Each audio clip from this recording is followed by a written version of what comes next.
Live mula sa GMA Network Center, ito ang 24 Oras. Magandang gabi, Luzon, Visayas at Mindanao. Naglabas ng arrest warrant laban kay Senador Jinggoy Estrada para sa kasong graft ang Sandigan Bayan 2nd Division.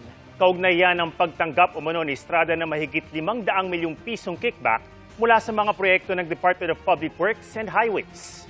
Agad ding nagpiansa sa Estrada sabay giit na walang katotohanan ang mga paratang laban sa kanya.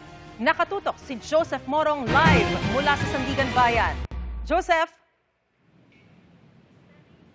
Naglabas na nga ng warrant of arrest para sa kasong graft itong 2nd Division ng Sandigan Bayan laban kay Senador Jinggoy Estrada para dun sa kasong graft na kinakaharap niya dito. Kaya nagpiyansa siya ng 90,000 pesos para sa kanyang pansamantalang kalayaan. Kasama ng senador ang kanyang asawang si Presi at mga anak. Tumanggi pa munang magbigay ng pahayag si Estrada. Saglit na nagkagulo na magkagitgitan ang security at media na nakatutok sa senador. Naipit pa sa komosyon ang bunsong anak ng senador na si Jill na yapos-yapos ng kanyang ina.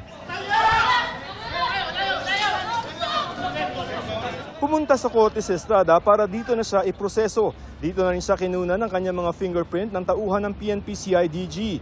Nagbayad ng 90,000 pesos na piyansa si Estrada para sa kinakaharap niyang kasong graft, kaugnay ng umano'y pagkakamal niya ng 573 million pesos na kickback mula sa mga proyekto ng DPWH. Kasabot niya umano at co-accused din niya sa kaso sa Sandigan Bayan 2nd Division si dating DPWH Secretary Manuel Bonoan. Sumipot din sa korte si Bonoan bagaman naging mailap ito sa media. Nabigo ang kampo ni Estrada na maharang ang warrant of arrest sa 2nd Division kahit pa naghain ito ng mosyon na huwag itong ilabas dahil may mga paglabag daw sa due process para sa senador. Gusto sana ng kampo ni Estrada na ang korte ang magtimbang kung may sapat na dahilan o probable cause para isampa ang kaso. Meron pang kasong kinakaharap na plunder at graft sa Sandigan Bayan 5th Division si Estrada pero sa mga oras na ito ay wala pang utos na galing sa korte kung maglalabas ng arrest warrant laban sa kanya. Non-bailable ang kasong plunder. Sa isang pahayag, maring itinanggi ni Estrada ang mga paratang laban sa kanya na wala raw batayan at katotohanan. Nagpiyansa siya bilang respeto sa judicial institutions ng bansa at nagpapasailalim sa jurisdiksyon ng Sandigan Bayan. Ang kanyang pagpiyansa ay isa sa mga legal remedy na pwede niyang gawin sa ilalim ng justice system ng bansa at balak niya raw gamitin ang mga ito para ipagtanggol ang kanyang sarili at linisin ang kanyang pangalan. Umaasa raw siya sa patas sa pagtrato, due process at walang kinikilingang pagdinig. Ngayong maghapon ay nagkaroon tayo ng pagkakataon na makakuha ng reaksyon pa dito kay Senador Estrada at ayon sa kanya ay papasok siya sa Lunes sa Senado kung saan alam naman natin na mainit ang issue ng liderato sa Senado. Narito ang kanyang pahayag. Sen, maasahan daw po ba yung pagpasok nyo sa Monday sa Senado? Of course, never naman tayo nag-absent sa Senate.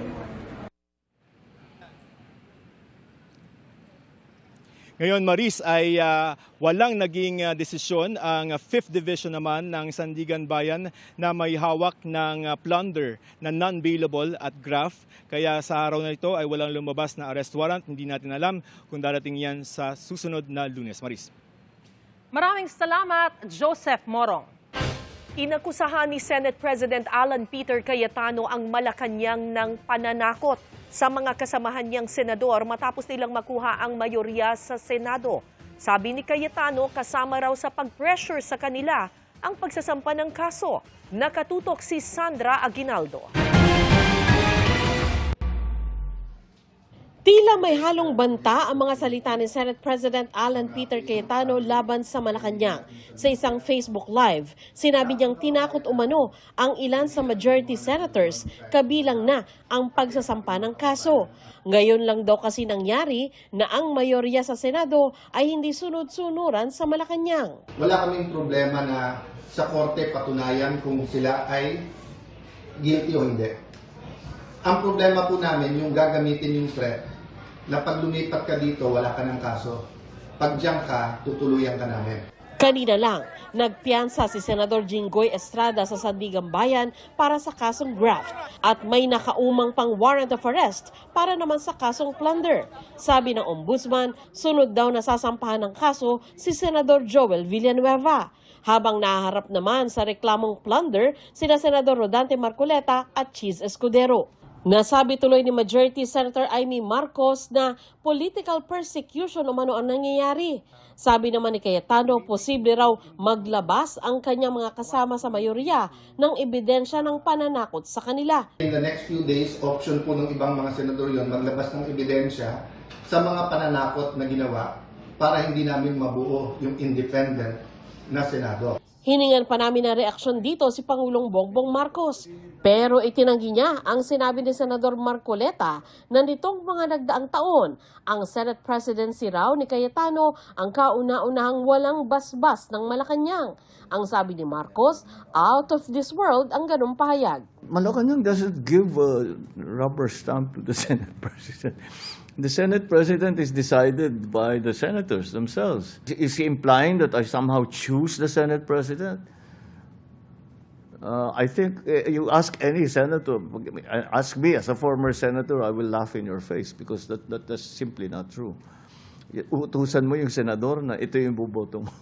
parang out of this world yata yung mga usapan ka na. Sa ngayon, 13 senador pa rin ang nasa mayorya at 11 lamang sa minority. Kaya nananatili sa pwesto si Cayetano. Pero umaasa si Senador Panfilo Lacson na bago maglunes, baka naman madagdagan na ang kanilang bilang. Hopefully, dahil meron niyang public clamor, and I'd like to think na siguro hindi naman ako subjective dito na yung public opinion naman medyo nasa side namin eh. I hope so dahil alam mo hope springs eternal na baka sakaling merong ma-enlighten, sabi natin quote unquote sa akin ang galing yun, sakaling matauhan. Sandra Aguinaldo, Nakatutok, 24 Oras. Nasawi ang isang pasahero habang sugatan ng iba pang sakay ng tumagilid na modern jeepney matapos masalpok ng armored van sa Quezon City. Ang mitsa na aksidente sa pagtutok ni Jomer Apresto. Nakaipit pa ang lalaking ito ng datna ng rescuers habang nasa ilalim ng tumagilid na modern jeepney sa bahagi ng Quezon Avenue sa Quezon City mag-aalas 5 ng umaga kanina. Tumagal ng 1 oras bago siya tuluyang naiangat ng rescuer at agad isinakay sa stretcher. Isa siya sa hindi bababa sa 15 pasahero na lula ng tumagilid na jeep. Ang lalaking ito, duguan at may benda pa sa kanang mata habang inaalalayan papasok ng ambulansya. Habang ang ibang pasahero, pinaupo muna sa Center Island habang nilalapatan ng paunang lunas bago isugod sa ospital. Sugatan din ang mismong driver ng modern jeep. Sa kwento niya, isang armored van ang biglang bumangga sa kanila. Biting the red light yung armor eh. Ay nakago na kami. Kaya binangga niya kami sa kanang bahagi ng hulihan. Nagulat kami. Matulin talaga sir. May nauna sa amin na motor eh. Kitang-kita ko talaga. Ang parang tingin ko. Akala ko nga, sa akin talaga babangga eh. Yung babae, kawawa, nawa ko sa kanya. Pero para sa driver ng armored van, sila ang nasa tama at ang modern jeep ang lumabag sa batas trapiko na nagresulta sa aksidente. Stop po talaga sila. Pagtawid ng kasunod, medyo distansya ko ng kunti sa bus, sumingit siya. Tapos gilid ang dinaanan niya. Baga nadamay lang niya ako. Kahit anong gawin niya, marami naman CCTV dito eh. Hindi naman siya makapagsinungaling dyan eh. May makikita naman yan eh. Sa CCTV ng MMDA, may kita na nakago ang traffic light kaya dire-diretso ang mga sasakyan sa bahagi ng Miriam Defensor Santiago Avenue. Maya-maya, may kita ang modern jeep na dahan-dahang umaandar kahit pa may mga sasakyang pang bumabaybay sa MD Santiago Avenue. Hanggang sa nasalpok na ng armored van ang modern jeep na agad tumagilid.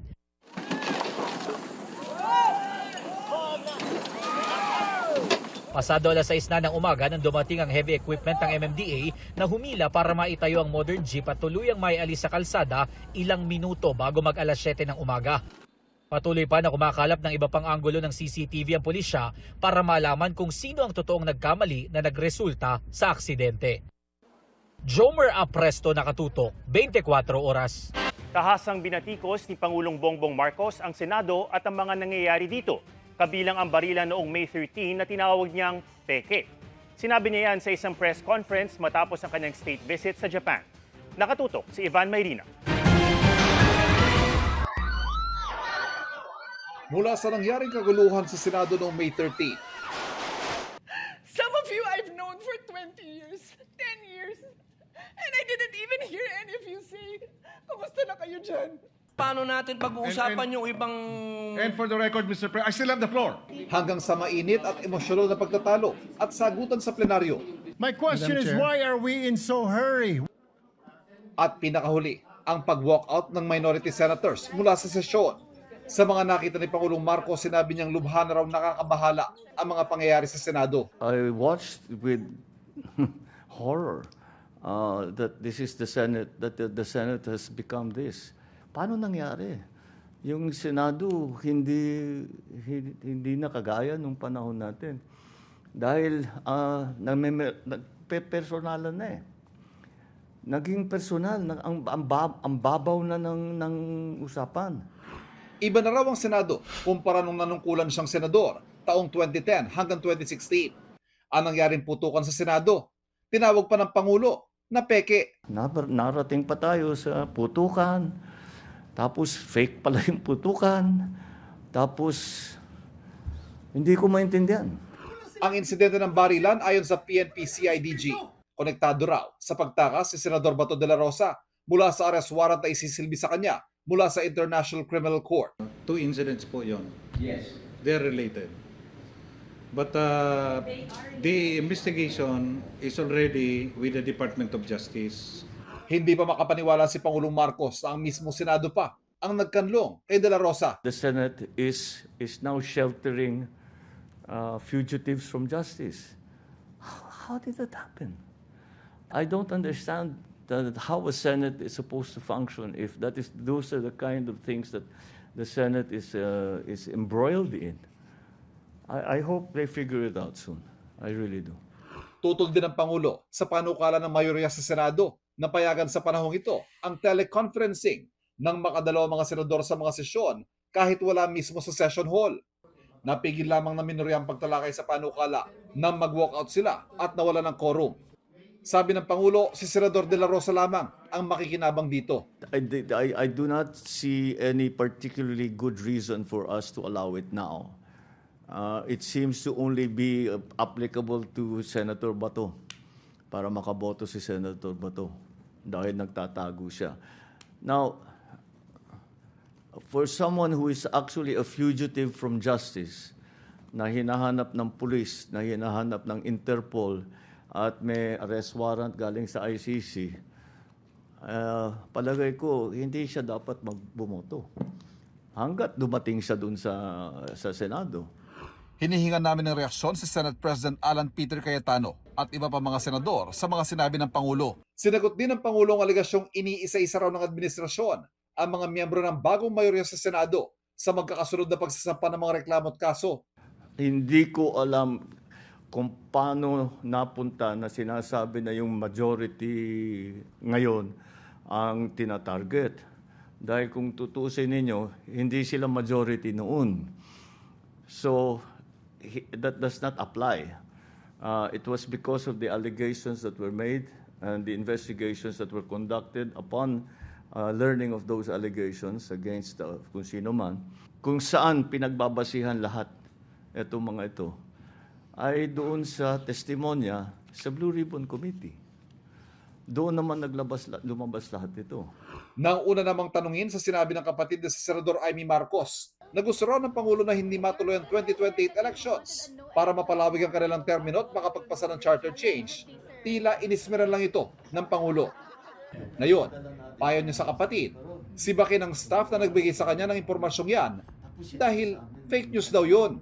The truth of the matter is we have never at any point even spoken about this anywhere with anyone at any time. Fake news is a corrosive influence on in all sectors of society, in political, in the economics, in actual human relations, etc. And if you're not part of the solution, you become part of the problem. hinihingan namin ng pahayag dito si Senadora Amy Marcos.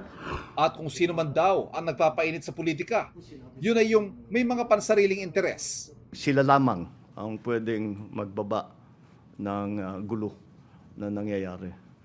Hindi galing sa amin ang gulo na yan. Mula sa Tokyo, Japan, Ivan Mayrina, Nakatutok, 24 Oras. Pinanindigan naman ni Senadora Amy Marcos ang kanyang mga sinabi kaugnay ng umano'y no election scenario sa 2028. Giit ni Senadora Amy ang dapat daw sisantihin, hindi ang staff ng Senadora, kundi ang staff ng Pangulo na nagparating sa kanya ng fake news. Tanong niya, narinig daw ba niya ang pangalan niya? Dagdag niya, nasa video daw na pinalabas niya sa kanyang privilege speech kung sino-sino ang nasa meeting para hindi magka-eleksyon sa 2028. At inamin rin daw ito ng dalawang senador na andun. Hinimok si Senador Bato de la Rosa ng Department of the Interior and Local Government o DILG na sumuko na. Kung hindi ayon sa DILG Secretary, baka mauwi ito sa hindi gusto ni de la Rosa. Yan po ang aking tinutukan. Please surrender. Gagalangin ka namin, your rights will be observed. Kasabay ng apelang yan ay binalaan din si Senador Bato de la Rosa ng Department of the Interior and Local Government o DILG. Huwag din natin patagalin to kasi baka hindi umuwi pa to sa hindi mo gusto. So, mabuti na mag-surrender ka na. We will treat you as an officer and a gentleman and we will follow all due process para sa inyo. Ayon kay DILG Secretary Remulla, wala silang natatanggap na surrender feelers mula kay Senador de la Rosa. Mayroon naman daw silang leads na tinututukan pero aniya, matindi rin ang hamon para mahanap ang nagtatagong senador. You have to understand, hindi madali ito. We have 40,000 plus barangays to search. Diba? Hindi madali yan. Pinag-iisipan pa nila kung mag-aalok ng pabuya para mahanap si de la Rosa. Pwede, considering that, but apparently it's not effective yet. So, hindi namin kung anong kailangan. Kahapon ay pinuntahan ng pulisyang ancestral house ni de la Rosa na inireklamo ng may bahay nito sa isang emosyonal na online post. Ipinaliwanag ng pulisya ang pakay ng kanilang mga tauhan doon. Titignan natin lahat ng mga whereabouts, known address, as well as yung the usual na pinupuntahan niya. So, including the address where his firearms are located. Pinasusuko rin ng pulisya ang mga armas ni de la Rosa matapos bawiin ang mga rehistro at ang lisensya niya para magmay-ari ng armas. Pero giit ng DILG, wala kaming ginagawang tokhang, we do not violate any rules, we do not aggressively go in. Walang binanggit ang DILG Secretary kung meron pang ibang senador na tinitignang tumulong kay de la Rosa matapos sabihin ng CIDG na well-planned at well-coordinated ang umano'y pagtakas. Pero may tanong ang kalihim kaugnay ng gulo sa Senado ilang oras bago umalis doon si de la Rosa. Our only question is when General Osa Aplasca gave the order and said we will arrest someone. The question is now, who ordered the arrest? Because the Osa does not act on his own. Diba? The Senate President, perhaps? Maybe. For those who he answers to, so we will ask him kung sino nagbigay ng order sa kanya. They know the consequences, especially it's cuddling and helping a person with warrant of arrest. Tinanong din sa Secretary Remulla kung iniimbestigahan ang mga mista na posibleng nagkakanlong kay Senador de la Rosa, lalo't ang pag-awit niya noon ng PMAHIM sa aking panayam sa kanya ay SOS o paghingi daw ng tulong sa kanila ayon sa ilang source. The SOS is a normal thing at saka he did it over social media and pasikat na lang yun. So, unless there's a commission of a crime, then the only time that we will investigate that. Mariz Umali, Nakatutok, 24 Oras. Pinag-aaralan naman ng NBI ang pagpapadala ng sabina sa asawa ni Senador Ronald Bato de la Rosa na si Nancy de la Rosa. Kasama rin ang iba pang mga personalidad na huling nakasama o na-contact ng senador na hanggang ngayon ay pinaghahanap pa. Happy Friday, chikahan mga kapuso! Tomorrow is the day para sa fitness and fun na hatid ng Sparkle Run. Ang mga paghahanda ng inyong paboritong stars at ang mga dapat abangan, ichichika ni Aubrey Carampes. All set ang inyong paboritong Sparkle Stars para sa biggest fun run of the year bukas. Ang Sparkle Run. Ready to take the lead at hype up your warm-ups? Depende sa inyong category. Sina Ira Lopez, Pokwang, Ashley Rivera, Regine Tolentino at Gwen Zamora, pati na si David Semeral. Inilabas na rin ang official route maps at gun start schedule para sa mga lalahok. Ang boat race stars sa sina Christopher Martin at John Lucas. Getting ready na raw sa takbuhan and to have fun. Ako gusto ko lang i-enjoy. Igagawin natin literal yung fun run. Ganun. I-enjoy lang natin yung buong nakasama natin mga kapuso natin na tatakbo din. Na ayun, sana safe lang din lahat makatapos. Na-inspire naman daw si John kay Christopher kaya sinimulan na rin daw ang running training. Bukod sa pagiging cyclist, excited na rin daw siyang makasama sa takbuhan ng kanilang fans and supporters. Looking forward ako na makasama yung mga kapuso nating sumuporta sa aming lahat throughout our careers, the year, the shows. Kaya ayun, sana magka-banding kami doon. Dama na rin ang excitement ng ilang Sparkle artists na iminodelo ang singlet na kasama sa race kit. May finisher shirts at Sparkle Run finisher medals din para sa mga lalahok at makakatapos na runners. Jojoin din si Status by Sparkle artist at triathlete na si Ira Lopez. Siyempre, it's a nice way to bring people together through fitness naman, di ba? So excited kami dyan and we're complete. May mag-3K, 5 kilometers, 6.6, 10 kilometer, and of course, the 16 kilometers. So join tayo sa 16. Buong pamilya naman daw ang kasama ni Gwen Zamora sa 5K group category. I'm training already kasi my stamina is so-so. I'm excited though. We're doing the 5K run with my husband and my kids. Si Temya, excited na rin. I'm running 10K. Ayan, sasabayan ko si Alden Richard sa pagtakbo ng 10K at marami pang mga kapuso stars. At para sa participants, pwedeng mapagod at pagpawisan. Pero hindi naman uuwing luhaan dahil makakatanggap ng loot bags. Aside from seeing your favorite kapuso stars, sparkle stars, ang mga nito, ang mga participants sa run, uuwing maraming mga bagbag at mga giveaway, paldong-paldo, sabi nga nila. Pwede pang humabol at mag-register. Gaganapin na ang Sparkle Run sa May 30 Sabado sa Quirino Grandstand. Aubrey Carampel, updated sa Showbiz Happenings. Kinasuhan ng isang kumpanyang hindi nag-deliver ng mahigit 30,000 balikbayan box. Nakatutok si JP Soriano. 36,000 balikbayan box ang natenggalan at hindi na i-deliver ng iisang kumpanya, ang Makati Express Cargo Incorporated. Sa kumpanyang yan ang halos 80% ng mga container van na inabandona ng ilang consolidators at deconsolidators company. Kaya kanina, kinasuhan ng Bureau of Customs ang kumpanya ng paglabag sa Customs Modernization and Tariff Act. Katumbas pa naman ng halos 6,000 pesos ang ibinayad ng mga OFW sa kada balikbayan box. Hindi bababa sa 330 million pesos plus yung nakulimbat o pinakinabangan ng mga nanloko doon sa mga nagtiwala natin mga kababayan. Napakalaking pera nito at therefore napakalaking krimen. Hindi pa kasama rito ang mismong halaga ng laman ng mga kahon at dugot pawis na sa likod ng unti-unting pagpuno sa mga ito. Kaya masama ang loob ni Leo, OFW mula sa Saudi Arabia.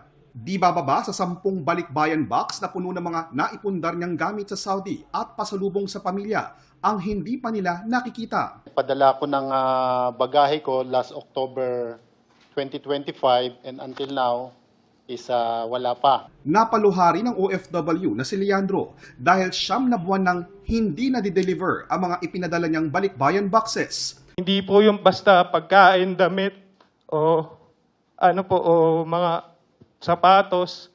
Ang nakalagay po doon is mga alaala po. Kasi 6 na taon po namin pinaghirapan yung mga box na yun. Natenga ang libo-libong balikbayan boxes dahil hindi nagbayad ng shipping costs at ibang bayarin sa Philippine Ports Authority at Bureau of Customs. Bukod sa naunang kaso ay inihahanda na ng Customs ang reklamong large-scale estafa at cybercrime laban sa Makati Express Cargo na nag-ooperate pa rin daw sa ibang bansa. Yung mga kumpanya na rehistrado sa abroad ay may pagkakataon pa yan magtuloy-tuloy ng panloloko. Oktubre pa suspendido ang accreditation sa customs ng Makati Express Cargo at ibang kumpanyang sangkot. Wala pa ring tugon ang Makati Express Cargo sa aming mga email at tawag. Sa susunod na buwan, may 11 kumpanya pa raw ang inaasang sasampahan din ng reklamo ng Bureau of Customs matapos mag-abandona at bigong ma-deliver ang mga balikbayan boxes mula sa mga OFWs dito sa Pilipinas. JP Soriano, Nakatutok, 24 Oras. Ginuo yung building.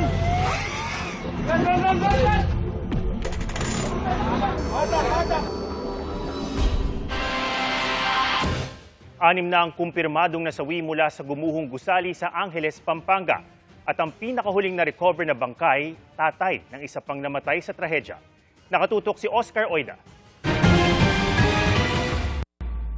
Tukoy na ang pagkakakilanlan ng dalawang pinakahuling bangkay na na-recover sa gumuhong gusali dito sa Barangay Balibago, Angeles, Pampanga. Napag-alamang mag-ama pala ang dalawa at parehong nagtatrabaho sa gumuhong gusali bilang construction worker. Ang ama na si Roberto Sabile, 51 years old, ay na-recover pasado alas 12 ng hating gabi sa ilalim ng makapal at mabigat na tipak ng simento at iba pang debris. Habang ang anak naman niyang si Christian ay yung na-recover kahapon ng umaga. Dahil dyan, umakyat na sa 6 ang bilang ng mga naitalang nasawi at iisa na lamang dito ang di pa rin identified hanggang sa kasalukuyan. Nagpapatuloy naman ang pag-aasikaso sa mga naiwan ng mga nasawi. First, sa mga namatayan po, of course, no, yung lahat ng mga pwedeng ibigay na tulong, provide po natin yung burial, no, psychosocial support, yung mga kung ano pong mga lahat ng pangangailangan. Sa buong maghapon, tuloy rin ang paghahanap sa 14 pang pinaniniwalaang naipit sa guho. Hindi pa rin iniaalis ang posibilidad na may buhay pa sa kanila. Katunayan, bandang hapon ay sinabi ng Angeles City Information Office na nakarinig umano ang ilang responder ng mga tila pagkatok mula sa bahagi ng Sector 1 ng guho. Agad naman nagpadala ng K9 unit mula sa PCG at nakumpirma ang pagkakaroon ng presensya sa ilalim ng mga debris. Sinubukan itong kumpirmahin sa pamamagitan ng life detector unit at rescue radar equipment. Mag-aalas 3 ng hapon, na-detect ang 4 na entity sa ilalim ng guho kung kaya't mas pinaigting pa ang paghahanap sa kanila. Pero paliwanag ng otoridad, maging buhay na hayop tulad ng daga ay maaring ma-detect ng mga gamit. Una naman ang sinabi ni Angeles City Mayor John Lazatin sa mga miyembro ng media na nakikipag-ugnayan na sa kanila ang may-ari ng gumuhong gusali. Yun ang commitment na binigay nila sa atin, no, na handa silang tumulong sa mga pamilya ng biktima at handa silang makipag-ugnayan. So siyempre, hihintayin natin yung commitment nila sa atin para makipag-ugnayan sa madaling panahon. No? Pagtitiyak pa ni Mayor, gagawin daw nila ang lahat para mabigyan ng katarungan ang mga nasawi sa insidente. Gagawa tayo ng hakbang kamukha ng preventive suspension kung sino man ang mga kasama natin sa gobyerno na nag-a-aproba ng mga mga permit nila. Kasi kailangan patas, no? Samantala, dumadaing naman na ang mga residente sa tabi ng gumuhong gusali. Ilang araw na raw silang napeperwisyo dahil di madaanan ang kanilang kalsada matapos matumba ang ilang poste na ngayon ay nakahambalang pa rin. Ayon sa pamunuan ng Angeles City, tutugunan nila ang reklamo. Oscar Oida, Nakatutok, 24 Oras.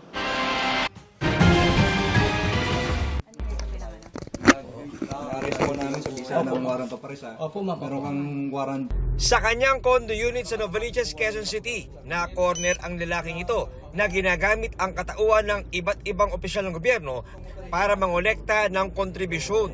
Bukod pa yan sa kasong estafa, kaya may arrest warrant na ang suspect. Nagpapanggap po siya ng different government officials from congressmen up to senators hanggang sa president po. There's a coordination from Presidential Security PMPSC, Presidential Security Command natin, together with our OTCD to apprehend this person who represent himself na Kunyari siya secretary ng isang departamento, kunyari siya si First Lady. Lumalabas na may access ang suspect sa database ng mga cellphone numbers ng mga high-ranking officials. Ayon sa NBI, may ginawa raw ang suspect na nauwi sa pagkabisto ng kanyang modus operandi. He pretended himself to have an information leading to the arrest of Senator Bato de la Rosa. I already sense na gusto niya mag-scam eh. Pinadalan ko ng a certain amount, maliit lang talaga na amount. Nung pinadalan ko na siya, sumusunod na humihingi na ulit ng amount. Noon na raw iginasa ang operasyon. Nakuhanan din umano ang suspect ng illegal na droga. Nang tanungin kung sino ang kanyang pinakaboss. Hindi naman po haya. Congressman? Police? Police? Naharap siya sa reklamong estafa in relation sa RA 1175 o Cybercrime Prevention Act. John Consulta, nakatutok 24 oras. Patay ang 2 trainee ng Philippine Army matapos mawalan ng malay sa gitna ng training sa Capas Tarlac. Ayon sa Army, posibleng dahil yan sa sobrang init. Nakatutok si Ian Cruz. Nakaburol ngayon sa Tarlac City ang mga labi ng 2 trainee ng Philippine Army. Ayon sa Philippine Army, nawala ng malay ang 2 nitong Martes sa kasagsagan ng pagsasanay sa training command ng Philippine Army sa Capas Tarlac. Itong 2 trainee natin nag-collapse during the formation. So nagkaroon sila ng formation around 1 p.m. ng hapon at doon nga nag-collapse. This is their second day nung kanilang formal training. Kanina, nakiramay sa burol ang 2 malapit na kaibigan ng isa sa mga trainee. Gusto niya magsandalo, sir, kasi pares kami ng sitwasyon yan, sir.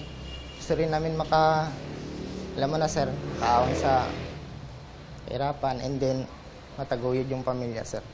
Nang makausap namin sa telepono ang ina ng isa sa mga trainee, sinabi niyang ang kanyang tanging hiling ay maiuwi na ang bangkay ng anak. Ayon sa Philippine Army, pasado naman daw sa physical at mental exam ang 2 trainee, kaya nakapasok sila sa programa ng Philippine Army. Nagsasagawa na ng internal investigation ng Training Command para matukoy ang sanhi ng pagpanaw ng 2. Pero base sa inisyal na investigasyon, wala namang indication ng foul play. Kumbaga, ang isang tinitingnan natin dito is the weather, yung dahil sa sobrang init din doon sa Tarlac City ngayon. However, we are still waiting for the final result ng medical investigations na ginawa from the Tarlac Provincial Hospital at para makita talaga natin kung anong real cause ng kanilang pag-collapse during the formation. Kasunod ng insidente, umapila sa publiko ang Philippine Army na huwag magpakalat ng hindi beripikadong impormasyon kung bakit nasawi ang 2 trainee. Handa raw umalalay ang Philippine Army sa kaanak ng mga biktima, lalo na sa paghahatid sa mga labi nila pauwi ng Mindanao. Ian Cruz, nakatutok, 24 oras.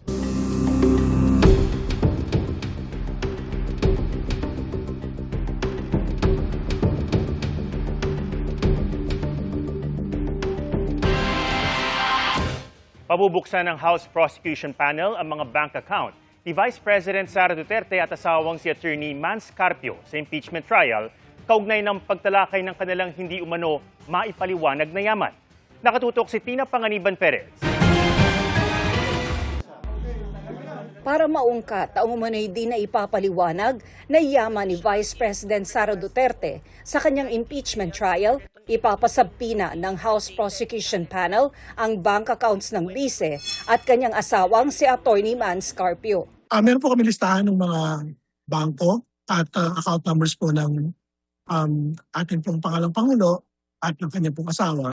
More than 5 yung pong banks that we had identified. So we will probably do a sampling of the bank accounts. You don't need to subpoena all of it. Kabilang din sa 25 testigong posibleng iharap ng prosecution ang mga opisyal na mga bangkong yan. Bukod pa sa ilang opisyal ng Securities and Exchange Commission at Anti-Money Laundering Council. More than 5 witnesses po yung pong maisasalang for unstringled. Bank officials na meron pong personal knowledge dun po sa mga bank accounts ng mga asawang Duterte party. We have to see also the progress of the trial, no? Kung kailangan pa ba o hindi na. Pinag-aaralan din kung ipatatawag pa ang mga opisyal ng Civil Service Commission at Department of Budget and Management na nakakaalam ng sahod sa mga posisyon ni Duterte bilang bise at noong mayor pa lang at vice mayor. Ayon kay House Lead Impeachment Prosecutor Representative Jervy Luistro, kasama sa 25 witnesses, si dating Senator Antonio Trillanes IV at ang nagpakilalang dating aide at umunoy bagman ng bise na si Ramil Madriaga. Kaugnay ng confidential funds ang pagharap ni Madriaga. Sa articles para sa unexplained wealth at confidential funds, may pinakamaraming testigo. Kabilang sa ipatatawag ang ilang itinuturing na hostile witnesses dahil inaasahang kaalyado ng bise. Yung mga taong involved sa utilization ng confidential funds as well as in the distribution of the alleged payola envelopes. These are officials of DepEd and OVP who are aligned to the position of the respondent Vice President.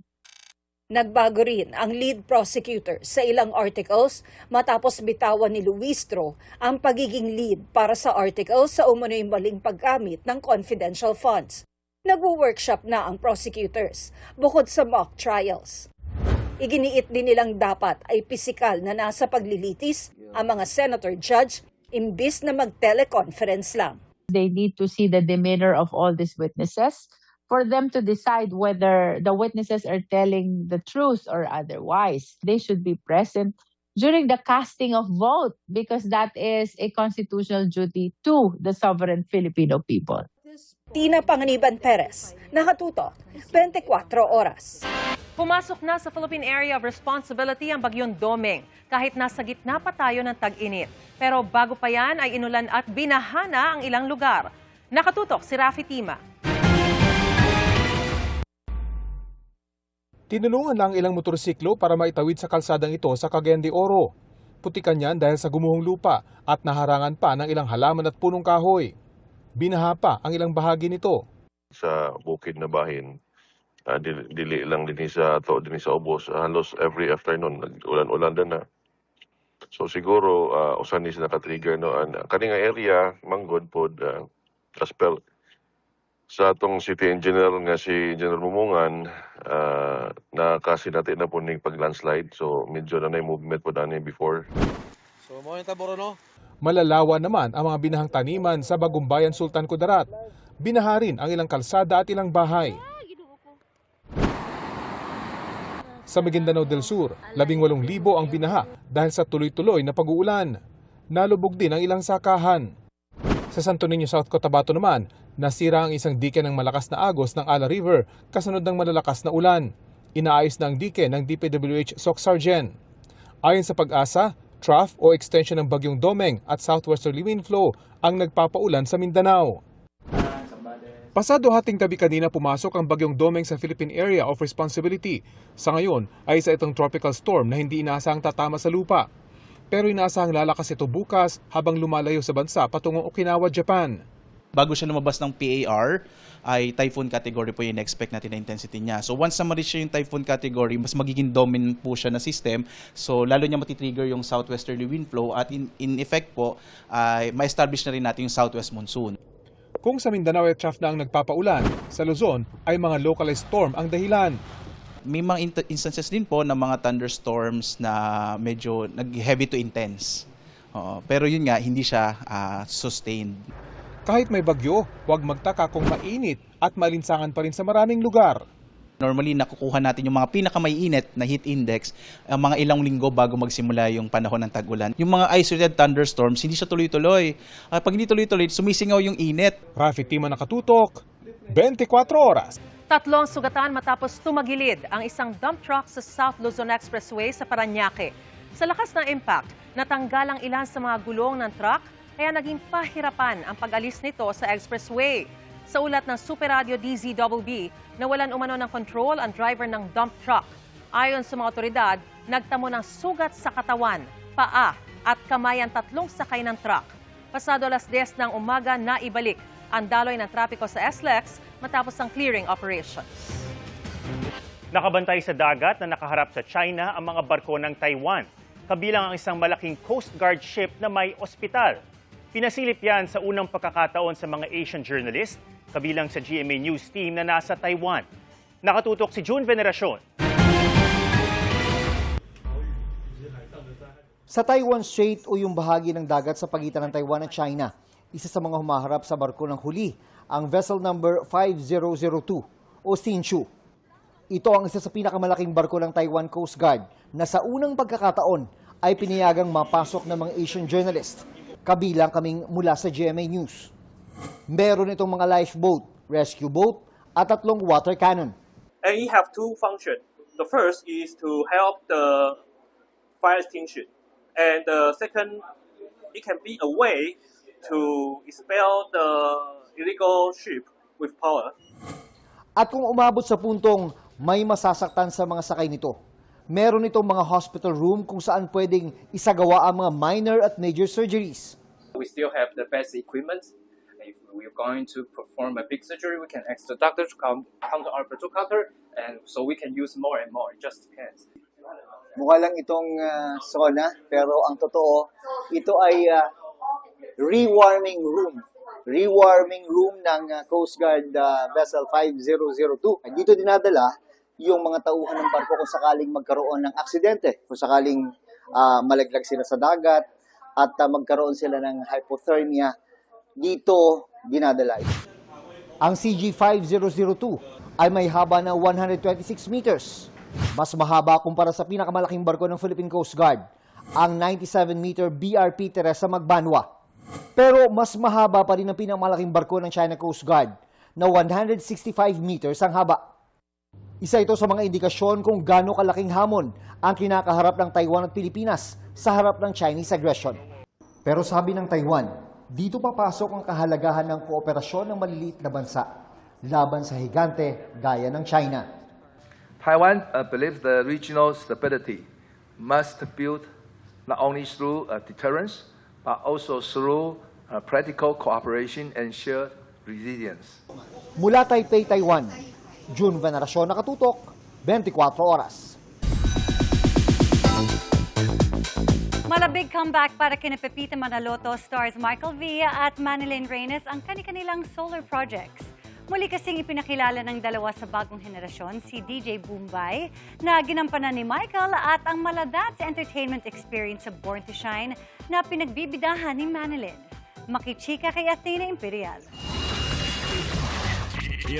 Ahoy! Hi mga manoy, mga manay! It's me! Nagbunga ang modern sales strategy ni DJ Boombay sa kanyang comeback. Ang viewers, animo, napa, mine at add to cart. Ang kanyang online live selling with breakdancing, umani ng 38 million views sa iba't ibang social media platforms. Sa water bottle dito mo isalin, kaya lang ang straw andito sa ilalim. Sabi ni comedy genius Michael V, he felt it's time to bring the character back. Kahit sa taping namin, merong isang nanay na lumapit sa akin kasama yung 10-year-old at saka 7-year-old na sons niya. Sabi, ay, paborito namin si DJ Boombay. Sabi ko, umabot na sa ganung generation yung ginawa ko na yun. So parang feeling ko, yun na yung sign na mag-update na. Yung moniker niya, DJ Boombay. It's a wordplay and yet at the same time, it's a way of riding with the times. Kwento ni Bitoy, may gusto raw siyang patunayan sa pagbabalik ni DJ Boombay. Marami din ang nagsabi na challenge ako. Sinasabi na hindi mo na magagawa ngayon yan. Okay, challenge accepted. Speaking of flashback, ang co-star ni Bitoy sa Pepito Manaloto na si Manilyn Reyes, tila binabalik din ang That's Entertainment Days sa pagsasama-sama naman nila ni Vina Morales at Tina Paner sa Born to Shine. Puro kantahan, puro music talaga. Kapag nag-rest kami, tugtog, saka 80s ang music. Sabi ni Manilyn, nakikita raw nila ang kanilang kabataan kila Zephanie, Olive May, and the rest of the girls. Kahit yung outfitan yung makukulay, ganyan nung 80s, ganun, lalo na nung nagda-dance kami. Gustong-gusto nila yung natututo sila. Nagtatanong kung paano, so nakakatuwa. Bukod sa kanilang project, bukas may espesyal ding aabangan kina Bitoy at Manilyn as Pepito at Elsa sa multi-awarded at long-running family sitcom na Pepito Manaloto. Dahil may summer getaway ang pamilya Manaloto kasama ang buong barkada. At may kasabay na May kasalang mangyayari. Ngayon, abangan nyo. Isang importanteng yugto ng buhay. Athena Imperial updated sa Showbiz Happenings. Arestado ang isang lalaking nagpanggap umanong nakaligtas sa pagguho ng ginagawang gusali sa Angeles, Pampanga. Ayon sa mga otoridad, pinalabas ng lalaki na bumibili siya ng beer sa tindahang katabi ng gumuhong istruktura nang mangyari ang trahedya. Pero gawa-gawa lang umano ito ng lalaki para umano makakuha ng pinansyal na tulong mula sa gobyerno. Ni hindi raw taga roon ng suspect at wala ring kaugnayan sa ginagawang building o sa mga biktima. Paalala ng Angeles City Hall sa publiko, maging alerto sa mga magpapanggap na kaanak o survivor ng gumuhong gusali.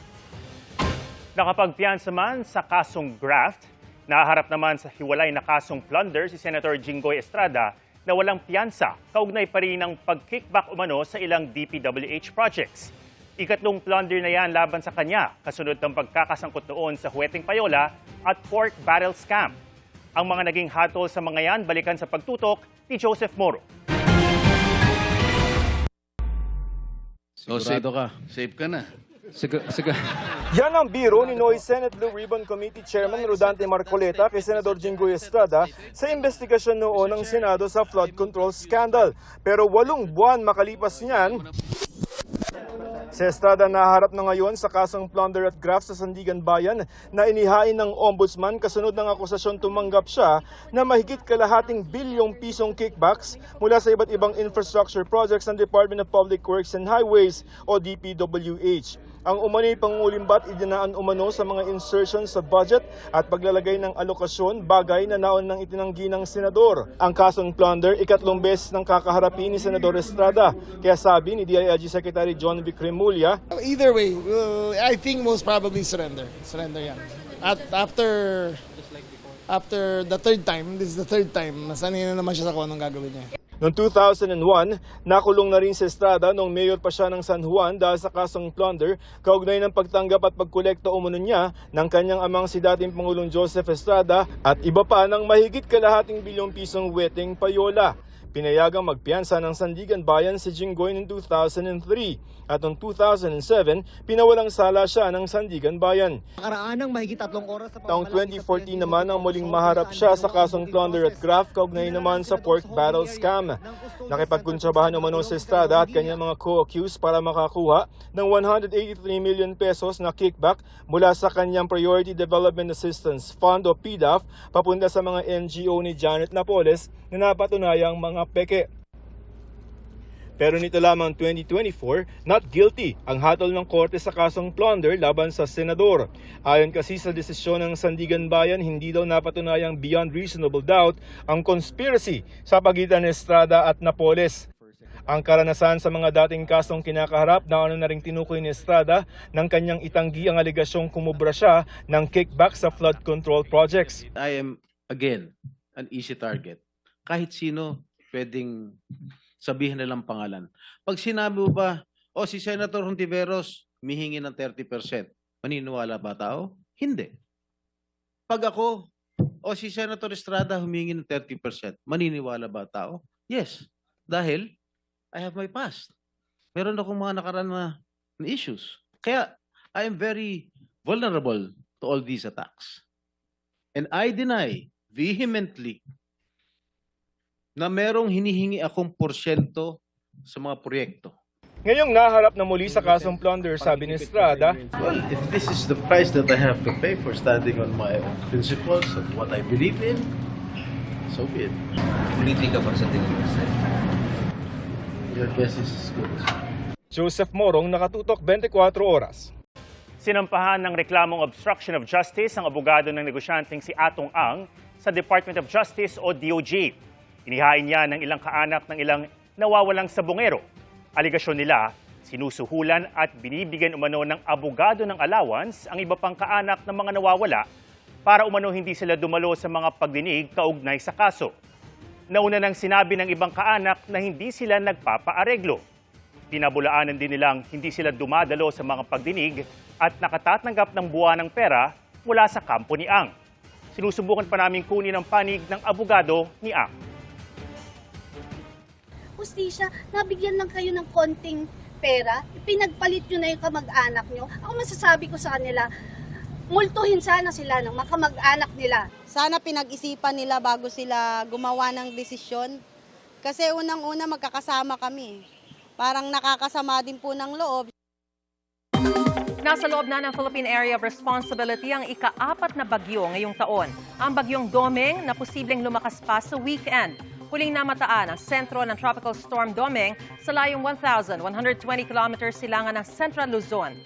Habang nasa dagat, posible itong lumakas bilang severe tropical storm at typhoon ngayong Sabado at Linggo.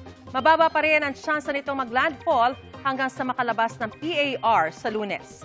Bagaman hindi tatama sa lupa, posible pa rin itong palakasin ang southwesterly wind flow.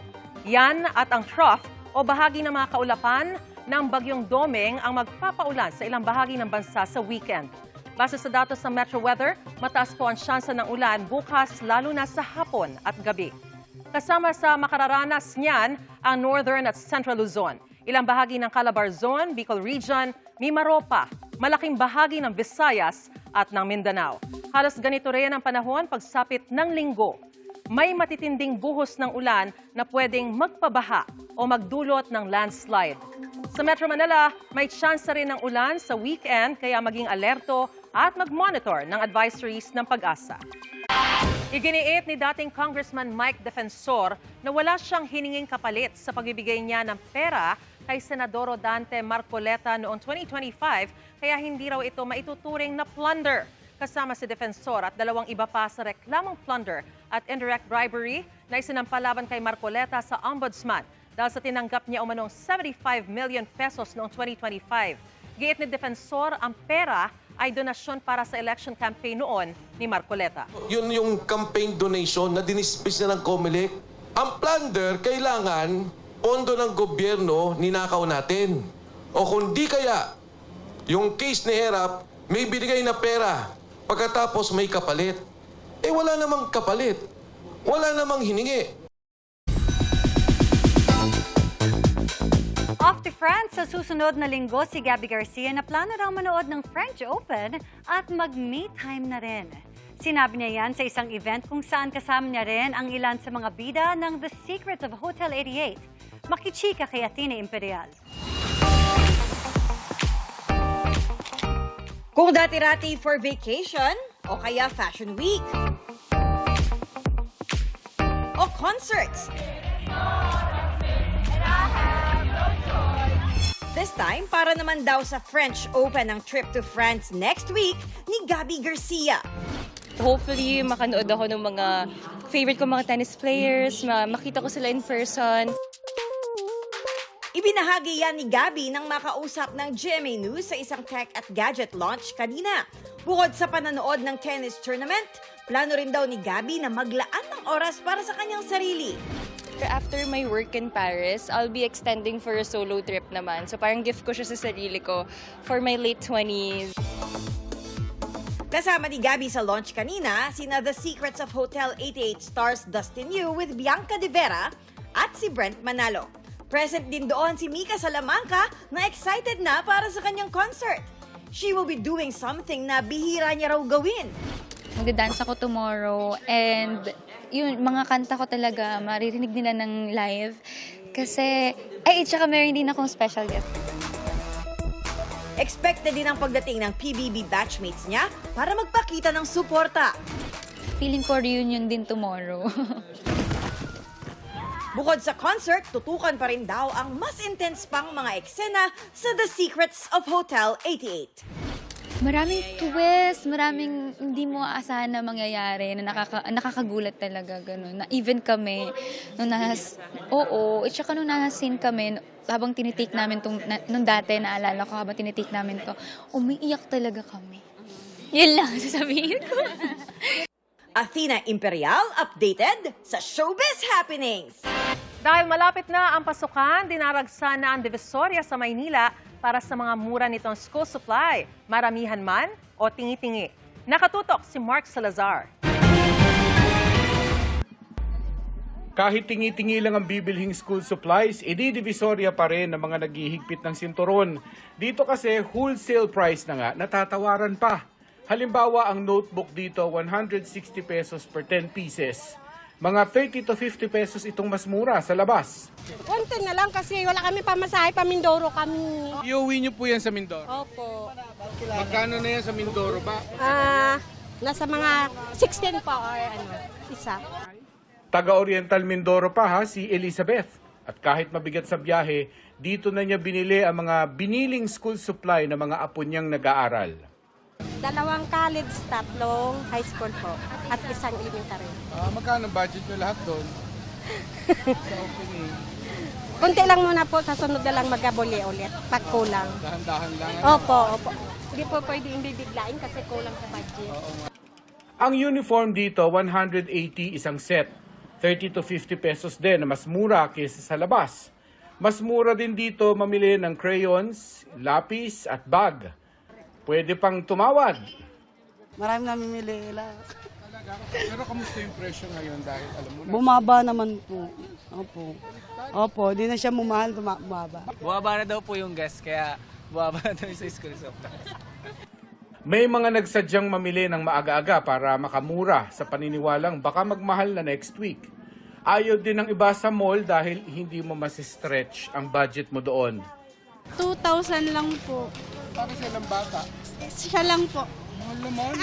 Isang bata lang 2,000. Ano yung 2,000? Bag, uniform, tsaka pencil case, sapatos. Anong grade na ni... Grade 1 po grade 1 po. Hindi na po kami bumili ng notebook kasi may binibigay naman po yung City Hall. Sabi ng mga nagtitinda ng school supply, malamang na hindi natataas ang presyo hanggang next week dahil nakikipag-compete din kasi sila sa mga online sellers. Mark Salazar, nakatutok, 24 oras. Pahabol na chicken tayo para updated sa Showbiz Happenings. New milestone unlocked para kay PBB Celebrity Collab 2.0 housemate Marco Massa na nagtapos sa senior high school. Labis ang pasasalamat ni Marco sa natanggap na suporta lalo't hindi naging madali na pagsabayan ng school at showbiz. It's giving kilig feels sa inilabas na music video ni Jillian Ward sa kanyang single na Pumapag-ibig. A breath of fresh air ang tandem niya at ni Korean actor Lee Yun-so sa music video na ang lakas maka-K-drama. Sino ba to na hinahabol, tumatakbo at nadapa? Yan ang abangang episode sa Bubble Gang this Sunday, May 31. Yes, kailangan gumaganon. Enjoy the weekend! Mga kapuso, naranasan nyo na ba yung may matagal nang nawala sa buhay nyo tapos biglang bumalik? Uy, pag-ibig ang iniisip mo. Okay. Parang ano lang Parang yun, alam ko yan. yung 100 na ano. Hindi, wala. Minsan nakakuha ka ng pera sa bulsa mo pag matagal mong di ginagamit yung ano. Akala ko LDR. Or nasingit dun sa sala. Oo, Ay, sa yan. sofa pala. Ako kasi ngayon LDR lang yung iniisip ko. Bumalik kasi yung asawa ko. Buti na lang nandyan siya ngayon. O, game. Ganyan ang karanasan ng isang fur mom sa South Cotabato na pinusuan online. Ang akala niya kasing imposible ng muling pagkikita nila ng nawalang alagang aso, posible pa pala. Napansin niyo ba ang asong nasa kalsada? Yan po si Patchy, ang alaga ng fur mom na si May na nawala noon pang January 2025.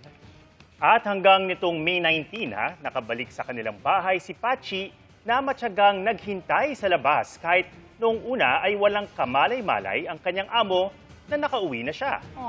Ilang saglit pa, nagkatitigan ang mag-amo at nang tawagin daw ni Mai si Patchy ay kumawag agad ang buntot nito. Hindi raw makapaniwala si Mai na makakasama niyang muli ang alaga na sa ngayon ay nagre-recover na. Labis ang pasasalamat ni Mai na muli niyang nakapiling ang fur baby. Oh, happy for you. Nakakatuwa naman. At yan ang mga balita ngayong Biyernes. Ako po si Cara David. Ako po si Ato Maraulio. Ako po si Mariz Umali. Ito ang GMA News. Walang kinikilingan. Walang pinoprotektahan. Noon at ngayon, serbisyong totoo. At dahil hindi natutulog ang balita, Nakatutok kami 24 oras.